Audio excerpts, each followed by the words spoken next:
ये कहानी है इवान वेबर की, जिसका एक बहुत ही खुशहाल परिवार था और वो अपने परिवार के साथ बहुत खुश था। लेकिन एक दिन जब वो घर पे अकेला था तब उसके घर में दो लड़कियां घुस आई। फिर इन दोनों ने इवान को अपने हुस्न के जाल में फंसाना शुरू कर दिया। कहानी की शुरुआत होती है और हम इवान के परिवार को देखते हैं और इवान यहाँ पे अपने पत्नी और बच्चों के साथ बहुत ही ज्यादा खुश होता है। इवान की पत्नी एक आर्किटेक्ट है और जल्दी ही उसके द्वारा बनाई हुई चीजों का एग्जीबिशन होने वाला है। इसीलिए यहाँ पे इवान की पत्नी का असिस्टेंट आता है जिसका नाम है लुइस और इवान की पत्नी का नाम है कैरेन। फिर कैरेन यहाँ पे लुइस को अपनी सबसे बढ़िया चीज दिखाती है जो एग्जीबिशन में सबको अपनी तरफ आकर्षित करेगा। लेकिन इस वाले मॉडल पे अभी अभी पेंट हुआ है और पेंट को सूखने में थोड़ा समय लगेगा। इसीलिए कैरेन लुइस को कहती है कि जब इसका पेंट सूख जाए तब तुम इसे गैलरी में लेकर के आ जाना। फिर कैरेन अपने दोनों बच्चों को लेकर के वीकेंड एंजॉय करने के लिए बाहर जाने लगती है। लेकिन इवान इनके साथ नहीं जा रहा क्योंकि उसका बहुत सारा काम पेंडिंग पड़ा है और उसे अपना काम जल्दी खत्म करना है। इसीलिए कैरेन दोनों बच्चों को लेकर के चली जाती है और देखते ही देखते रात हो जाती है और रात में इवान अपने काम को पूरा कर रहा होता है। तभी उसे कैरेन कॉल करती है और कहती है कि बच्चे उसे बहुत ही ज्यादा मिस कर रहे हैं। तभी इवान कहता है कि जल्दी से छुट्टियां खत्म करके यहाँ आ जाओ। और अब इतना कहने के बाद इवान फिर से अपने काम पे लग जाता है। तभी इवान सुनता है कि उसका कोई दरवाजा खटखटा रहा है। इसीलिए इवान दरवाजा खोलता है और वो देखता है कि उसके दरवाजे पे दो लड़कियां हैं और ये दोनों लड़कियां बारिश में भीग चुकी हैं। इसीलिए ये दोनों इवान से मदद मांगती हैं और इवान उन्हें घर के अंदर आने देता है। और इवान देखता है कि ये दोनों पूरी तरीके से भीग चुकी हैं। इसीलिए वो तौलिया लेने के लिए चला जाता है। लेकिन जब वो तौलिया लेकर के लौटता है तब वो देखता है कि वो दोनों लड़कियां घर के दूसरे कोने में हैं। लेकिन इवान इस बारे में ज्यादा नहीं सोचता और उन्हें तौलिया दे देता है। तभी वो दोनों लड़कियां अपना नाम बताती हैं। इनमें एक लड़की का नाम है बेल और दूसरी का नाम है जेनेसिस। और ये लड़कियां कहती हैं कि इनका फोन गीला हो चुका है। इसीलिए इवान इन्हें अपना टैब देता है। तब ये लड़कियां यहाँ का एड्रेस पूछती हैं और जब इवान एड्रेस बताता है तब वो कहती हैं कि उन्होंने कैब ड्राइवर को गलत एड्रेस बता दिया और उन्हें जहाँ जाना है वो जगह यहाँ से बहुत दूर है। इसीलिए इवान अब इनके लिए खुद कैब बुक करता है। लेकिन कैब को यहाँ आने में अभी भी 45 मिनट का वक्त बचा हुआ है। इसीलिए दोनों लड़कियां इवान से कहती हैं कि उनके कपड़े गीले हो चुके हैं और वो इन कपड़ों में यहाँ से बाहर नहीं जाना चाहती।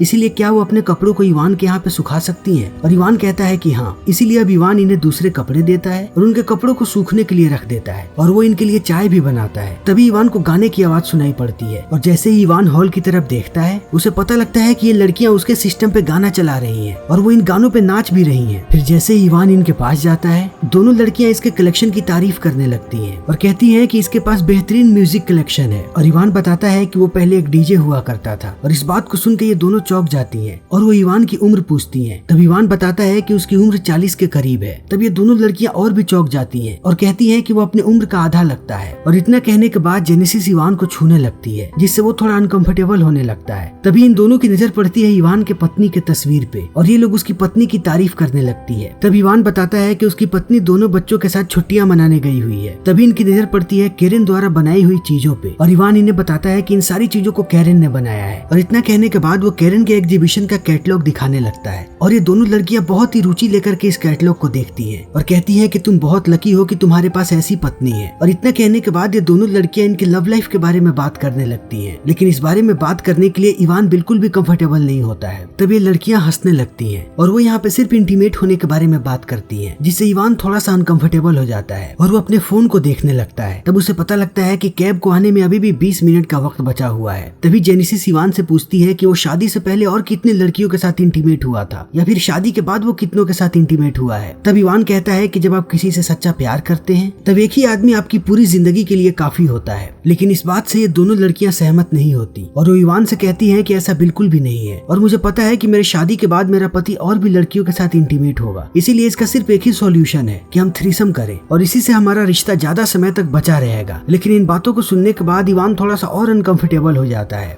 और इन दोनों से पूछता है कि ये क्या काम करती हैं। तब ये दोनों लड़कियां बताती हैं कि ये दोनों एयर हॉस्टेस हैं। और इतना कहने के बाद ये दोनों फिर से इवान के करीब आ जाती हैं और एयर हॉस्टेस कैसे काम करती है इस चीज को दिखाने के बहाने वो फिर से इवान को छूने लगती हैं और इवान जाकर के दूसरी सीट पे बैठ जाता है और वो देखता है कि अभी भी कैब को आने में 5 मिनट का वक्त बचा है। इसीलिए इवान इन दोनों से पूछने लगता है कि ये कहाँ पे रहती है। तब ये कहती है कि इनका जॉब ही ऐसा है कि इन्हें पूरी दुनिया घूमनी पड़ती है। लेकिन इन बातों को कहते हुए ये लोग दोबारा उसी टॉपिक पे आ जाते हैं और जेनेसिस कहती है कि उसे वॉशरूम जाना है और वो वॉशरूम चली जाती है और बेल इवान को गाना बजाने के लिए कहती है और जैसे ही गाना बजता है बेल डांस करने लगती है और कहती है कि उसे यहाँ पे ज्यादा मजा आ रहा है और जहाँ वो जाने वाली है शायद वहाँ पे उसे उतना मजा ना आए। और इतना कहने के बाद वो इवान को भी अपने साथ नचाने लगती है और इसी बीच वो इवान को किस करने की कोशिश करती है। तभी इनका कैब बाहर आ जाता है और जैसे ही बेल को ये बात पता लगती है वो कहती है कि वो जेनेसिस को लेकर के आती है और वो भी वॉशरूम की तरफ चली जाती है और इवान उनके कपड़ों को निकालने लगता है। लेकिन जब वो कपड़े लेकर के बाहर आता है तो देखता है कि दोनों लड़कियां यहाँ पे नहीं है, इसीलिए इवान भी वॉशरूम में जाता है। लेकिन वो जैसे ही अंदर जाता है वो देखता है कि इन दोनों लड़कियों ने कोई भी कपड़े नहीं पहन रखे और अब ये लड़कियां इवान को किस करने लगती हैं, लेकिन वो मना कर देता है। तभी ये दोनों लड़कियां जबरदस्ती इवान के साथ इंटीमेट होने लगती हैं और अंत में इवान भी बहक जाता है और अब ये तीनों इंटीमेट होने लगते हैं। पहले वॉशरूम में इंटीमेट होते हैं और फिर इवान के बेडरूम में और इसी बीच कैब भी यहाँ से चला जाता है और ये तीनों एक साथ सोते रहते हैं। लेकिन सुबह इवान जैसे ही जगता है तब उसे लगता है कि दोनों लड़कियां जा चुकी है। लेकिन वो जैसे ही किचन में पहुंचता है वो देखता है कि इन दोनों ने किचन की हालत खराब कर रखी है और ये लोग यहाँ पे कुछ खाना भी बना रहे हैं, इसीलिए इवान इन्हें जाने के लिए कहता है। तब ये दोनों लड़कियां हंसने लगती हैं और कहती हैं कि हम कहीं नहीं जा रहे। तभी इवान की पत्नी का कॉल आता है और इवान बाहर आ जाता है और वो वीडियो कॉल करने लगता है। तभी वो देखता है कि उसके पीछे ये दोनों लड़कियां आ चुकी हैं और वो गंदे गंदे इशारे और हरकतें कर रही हैं, इसीलिए इवान दूसरी तरफ घूम जाता है और उसकी पत्नी इस चीज को नोटिस कर लेती है और उसे लगता है कि इवान किसी चीज को लेकर के डिस्ट्रैक्ट हो रहा है। तब इवान उसे कहता है कि उसने रात में थोड़ा नशा कर लिया था, इसीलिए वो ऐसा बिहेव कर रहा है। और इस बात को सुनने के बाद उसकी पत्नी कहती है कि कोई बात नहीं, तुम अपने काम पे ध्यान दो। और इतना कहने के बाद वो फोन काट देती है। तभी इवान गुस्से में आता है इन दोनों लड़कियों के पास और इन्हें कहता है कि अभी के अभी कपड़े पहनो और मेरे घर से बाहर निकल जाओ। लेकिन ये लड़कियां यहाँ पे अभी भी इवान के साथ मजाक कर रही होती हैं और वो एक कमरे से दूसरे कमरे में जा रही होती हैं, इसीलिए इवान और भी ज्यादा गुस्सा हो जाता है और कहता है कि अभी के अभी कपड़े पहनो और यहाँ से बाहर निकलो, मैं बाहर तुम लोगों का इंतजार कर रहा हूँ। और इवान बाहर चला जाता है। लेकिन बहुत देर इंतजार करने के बाद भी ये दोनों लड़कियां बाहर नहीं आती। तब इवान अंदर आता है और वो देखता है कि ये दोनों लड़कियां कैरन के स्कल्पचर को खराब कर रही हैं, इसीलिए वो गुस्सा हो जाता है और कहता है कि मैं अभी के अभी पुलिस वालों को कॉल कर रहा हूँ। तब जेनेसिस कहती है कि ये अच्छा आइडिया नहीं होगा क्योंकि तुम्हें पता है कि हमारी उम्र क्या है, हम महज 15 साल के हैं। लेकिन इवान इस बात पे विश्वास नहीं करता। तब जेनेसिस कहती है कि तुम विश्वास करो या ना करो, जज जरूर करेगा और तुमने छोटी लड़कियों के साथ ऐसा किया है, इसीलिए तुम्हें बहुत ही बड़ी सजा मिलेगी। और इवान इस बात को समझ नहीं पाता है और इन दोनों से कहता है लेकिन रात में तुम लोगों ने मुझसे कहा था कि तुम एयर होस्टेस हो। तब ये दोनों लड़कियां हंसने लगती हैं और कहती हैं कि हमने ये सब कुछ एक फिल्म में देखा था। और अब इवान भी डर जाता है और कहता है कि बताओ तुम लोगों को कितने पैसे चाहिए। तब बेल गुस्सा हो जाती है और कहती है कि हम कोई वैश्या नहीं है। तभी इवान को अपना डोरबेल सुनाई पड़ता है और वो कहता है कि तुम लोग अंदर ही रहना, कहीं मत जाना। और इतना कहने के बाद वो बाहर निकलता है तो इवान देखता है कि उसकी फिजियोथेरेपिस्ट आई हुई है। लेकिन इवान उससे कहता है कि अब उसे और थेरेपी की जरूरत नहीं है और वो उससे बात कर ही रहा होता है। तभी जेनेसिस वहाँ पे आ जाती है और वो फिजियोथेरेपिस्ट को कहती है कि तुम्हारे मसाज की जरूरत नहीं है इसे। और इस बात को सुनने के बाद फिजियोथेरेपिस्ट गुस्सा हो जाती है क्योंकि वो इवान की पत्नी को जानती है और वो वहाँ से जाने लगती है। तब इवान उससे कहता है कि तुम जैसा सोच रही हो वैसा बिल्कुल भी नहीं है। लेकिन वो थेरेपिस्ट गुस्सा हो चुकी होती है, इसीलिए कहती है कि मैं बिल्कुल सही सोच रही हूँ और थेरेपिस्ट चली जाती है। तभी इवान गुस्से में घर के अंदर घुसता है और वो इन दोनों को पकड़ करके बाहर करने वाला होता है। लेकिन ये दोनों यहाँ पे चूहे बिल्ली का खेल खेलने लगती हैं इवान के साथ। तभी इवान गुस्से में जेनेसिस का गला पकड़ लेता है और इस चीज को देख के बेल भी डर जाती है। तभी इवान पुलिस वालों को कॉल कर देता है और कहता है कि मेरे घर के अंदर कुछ लोग घुस आए हैं। और अभी इवान कुछ और कहता उससे पहले जेनेसिस फोन काट देती है और कहती है कि हमें घर छोड़ दो। और इवान इन्हें घर लेकर के जाने लगता है और थोड़ी दूर जाने के बाद ये दोनों लड़कियां कहती हैं कि इनका घर आ गया और इवान इन्हें वहीं पे छोड़ देता है और वहाँ से निकल जाता है। तभी हम इन दोनों लड़कियों को देखते हैं कि ये घर के अंदर नहीं जाती क्योंकि ये घर ही इनका नहीं होता है और ये लोग यहाँ से किसी और ही रास्ते निकल जाती हैं। और अब इवान अपने घर चला आता है और वो घर आने के बाद घर की सफाई करने लगता है और धीरे धीरे रात हो जाती है और इवान को लगता है कि अब सब कुछ ठीक हो चुका है। तभी जब वो काम कर रहा होता है तब उसे शीशा टूटने की आवाज सुनाई पड़ती है और जैसे ही इवान हॉल में जाता है वो देखता है कि एक फोटो फ्रेम नीचे गिरा हुआ है। फिर जैसे ही वो फ्रेम को उठाता है उसी समय जेनेसिस उसके सर पे मारती है और इवान बेहोश हो जाता है। फिर जैसे ही इवान की आंख खुलती है वो अपने आप को बिस्तर पे बंधा हुआ पाता है और वो देखता है कि जेनेसिस सामने बैठी मेकअप कर रही है, इसीलिए वो जेनेसिस को बार बार कहता है कि वो उसे खोल दे, लेकिन जेनेसिस उसे नहीं खोलती। तभी यहाँ पे बेल आती है और बेल ने इवान की बेटी के कपड़े पहन रखे हैं और इस चीज को देख करके इवान गुस्सा हो जाता है। तभी बेल अपनी अंडरवियर उतारती है और उसे इवान के चेहरे पे फेंक देती है और फिर वो इवान के ऊपर बैठ जाती है और वो इवान के साथ ऐसे बातें करने लगती है जैसे कि इवान उसका पिता हो। और यहाँ पे हमें पता लगता है कि बेल के सौतेले पिता ने बेल के बचपन में उसके साथ कुछ गलत किया था, इसीलिए बेल अब इवान को अपना पिता समझ करके उसे थप्पड़ मारने लगती है। तभी इवान का फोन बजने लगता है और इस चीज को देख करके जेनेसिस भी यहाँ पे आ जाती है और उन्हें पता लगता है कि इवान की पत्नी उसे कॉल कर रही है, इसीलिए अब ये दोनों लड़कियां इवान को धमकी देने लगती हैं और कहती हैं कि वो लोग वीडियो कॉल करेंगी उसकी पत्नी को और दिखाएंगी कि अभी इवान 2 लड़कियों के साथ है और इवान बुरी बुरी तरीके से डर जाता है और कहता है कि तुम लोग जो चाहते हो मैं वो करूंगा, बस तुम लोग कैरन को कॉल मत करो। और इतना कहने के बाद बेल इंटीमेट होने लगती है इवान के साथ और जेनेसिस इस चीज की रिकॉर्डिंग लगा देती है और इस कमरे से बाहर चली जाती है। तभी इवान अपना हाथ छुड़ा लेता है और वो बेल को नीचे फेंक देता है और कमरे से जल्दी जल्दी बाहर निकलने लगता है। तभी वो जेनेसिस को देखता है जो कि कांटे से केक खा रही है। तभी इवान जेनेसिस पे हमला कर देता है और जेनेसिस वही कांटा इवान के कंधे में घुसा देती है और इवान दर्द से कराहने लगता है और वो कांटा अंदर ही घुसाती चली जाती है और अंत में इवान बेहोश हो जाता है। और ये लोग दोबारा से इवान को बांध देते हैं, लेकिन इस बार ये लोग इवान को एक कुर्सी पे बांधते हैं। और यहाँ पे हम जेनेसिस को दूसरे कपड़ों में देखते हैं और जेनेसिस ऐसा प्रिटेंड कर रही होती है जैसा कि वो कोई गेम शो खिला रही हो।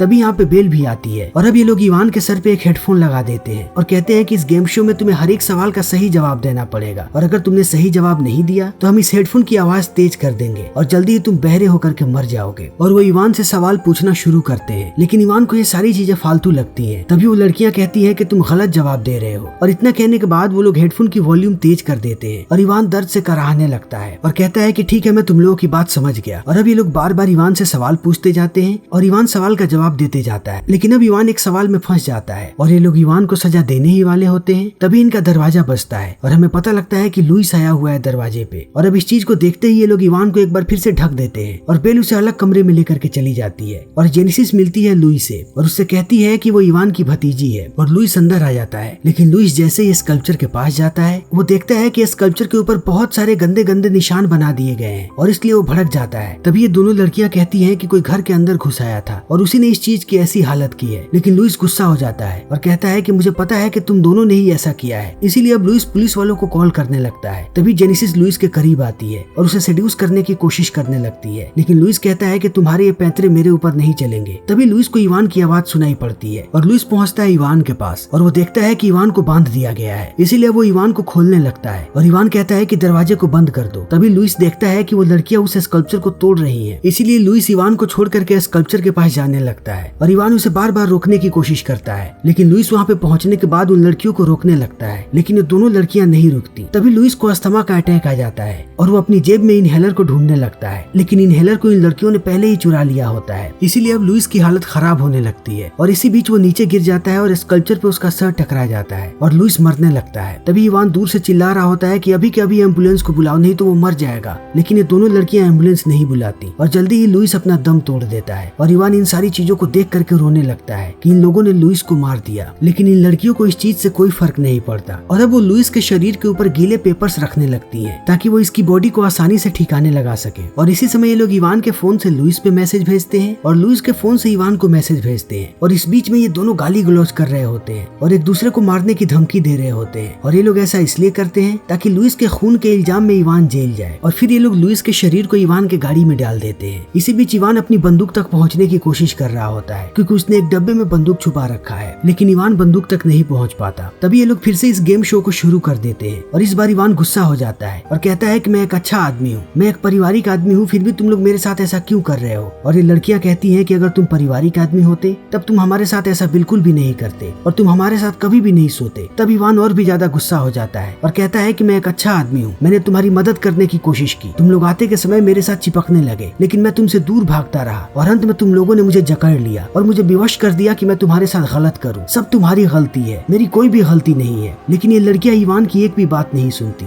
और कहती हैं कि तुम सब लोग सिर्फ पारिवारिक आदमी होने का दिखावा करते हो, लेकिन जैसे ही तुम्हें मौका मिलता है तुम लड़कियों पे झपट्टा मारते हो। लेकिन इवान कहता है कि मेरी कोई भी गलती नहीं है, यहाँ पे जो कुछ भी हुआ है उसके लिए तुम जिम्मेवार हो और तुमने मुझे विवश किया था, मैं कभी भी तुम्हारे पास नहीं आया। लेकिन ये लड़कियां इवान की बात नहीं मानती और ये लोग इसके घर के पीछे एक कब्र खोदने लगती है और कब्र खोदने के बाद ये लोग बाहर आते हैं और घर की सारी चीजों को तोड़ने लगते हैं और ये लोग कैरन के सारे स्कल्पचर को बर्बाद कर देते हैं। इसी बीच इवान अपनी पत्नी को कॉल करने की कोशिश करता है। तभी यहाँ पे जेनेसिस आ जाती है और वो उसके टैब को तोड़ देती है और फिर से ये लोग घर में तोड़फोड़ मचाने लगते हैं। इसी बीच जेनेसिस को इवान की बंदूक मिल जाती है और अब वो इवान पे बंदूक तान देती है। फिर इवान कहता है कि तुम लोगों को क्या चाहिए। तब जेनेसिस कहती है कि मुझे लुक्का छिपी खेलनी है और इतना कहने के बाद वो इवान को कहती है कि तुम्हारे पास 30 सेकंड है, अगर तुम घर में अच्छे तरीके से छुप जाओ और हम लोग सुबह तक तुम्हें नहीं ढूंढ सके तो हम लोग चुपचाप यहाँ से चले जाएंगे। और इवान इस बात को मान जाता है और घर के अंदर से इवान एक चाकू निकालता है और जब इवान को लगता है कि ये दोनों लड़कियां घर के अंदर जा चुकी हैं तभी वो यहाँ से भागने लगता है, लेकिन इवान का पैर फिसलता है और वो नीचे गिर जाता है। तभी वहाँ पे जेनेसिस आ जाती है और इवान मदद के लिए चिल्लाने लगता है। तब जेनेसिस बताती है कि तुम्हारे पड़ोस में कोई भी नहीं है, तुम चाहे जितना चिल्ला लो, तुम्हारी मदद के लिए कोई भी नहीं आएगा क्योंकि हमने सारे घर को चेक किया है। और अब जल्दी ही सुबह हो जाती है और सुबह होते ही ये दोनों लड़कियां इवान को लेकर के जाती हैं उस कब्र के पास और इवान का सर ऊपर निकाल करके बाकी उसके पूरे शरीर को नीचे भर देती हैं। और अब इवान इनके सामने गिड़गिड़ाने लगता है कि ये लोग उसे जिंदा छोड़ दे। तब ये दोनों लड़कियां कहती हैं कि हम एक ही शर्त पे तुम्हें जिंदा छोड़ेंगे, अगर तुम अपनी पत्नी को कॉल करके सारी सच्चाई बता दो। और इवान मान जाता है और अब जेनेसिस उसकी पत्नी को कॉल करती है, लेकिन ये कॉल वॉइसमेल पे होता है। और अब जेनेसिस जैसे ही इवान के पास फोन लाती है, वो सच्चाई बताने के बजाय कैरन को कहता है कि वो उसकी मदद करे और जेनेसिस इस कॉल को काट देती है और कहती है कि तुम्हारा संदेश तुम्हारी पत्नी के पास नहीं गया होगा क्योंकि मैंने वॉइसमेल डिलीट कर दिया। और इतना कहने के बाद ये लोग इवान का मुंह फिर से बांध देते हैं और जेनेसिस एक बड़ा सा पत्थर उठाती है और वो कहती है कि वो इस पत्थर से इसे मार देगी। और इवान बहुत ही ज्यादा डर जाता है और उसे लगता है कि अब ये लोग उसे मार देंगे, लेकिन जेनेसिस इवान के सर पे पत्थर ना मार करके जमीन में मारती है और ये दोनों लड़कियां हंसने लगती हैं और कहती हैं कि हम तुम्हें कभी भी नहीं मारने वाले थे, हम बस एक खेल खेल रहे थे और ये खेल हम हमेशा ही मर्दों के साथ खेलते रहते हैं। और सारे मर्द इस खेल में फेल हो जाते हैं क्योंकि वो अपने परिवार को भूल करके हमारे साथ इंटीमेट होने लगते हैं। और अब इतना कहने के बाद ये दोनों उस वीडियो को फेसबुक पे डाल देती हैं जिस वीडियो में इवान बेल के साथ इंटीमेट हो रहा था। और इतना करने के बाद ये दोनों लड़कियां यहाँ से चली जाती हैं और इवान देखता है कि उसके फ्रेंड लिस्ट के बहुत सारे लोग इस वीडियो को देख रहे हैं और वो कमेंट भी कर रहे हैं। इसीलिए इवान इस वीडियो को डिलीट करने की कोशिश करता है, लेकिन वो वीडियो को डिलीट भी नहीं कर पाता और समय ऐसे ही बीतते जाता है। और थोड़े समय के बाद इवान की पत्नी और बच्चे उसके घर पे आते हैं और वो देखते हैं कि घर की हालत बहुत ही ज्यादा खराब है और पूरे घर को तबाह कर दिया गया है। और इस चीज को देखने के बाद ये लोग परेशान हो जाते हैं और ये फिल्म यहीं पे खत्म हो जाती है। तो दोस्तों, इसी के साथ हमारी आज की ये वीडियो यहीं पे खत्म होती है। इस फिल्म का नाम था नॉक नॉक। अगर आपको हमारी ये वीडियो पसंद आई हो तो इसे लाइक करें, शेयर करें और चैनल को सब्सक्राइब करें। Thank you.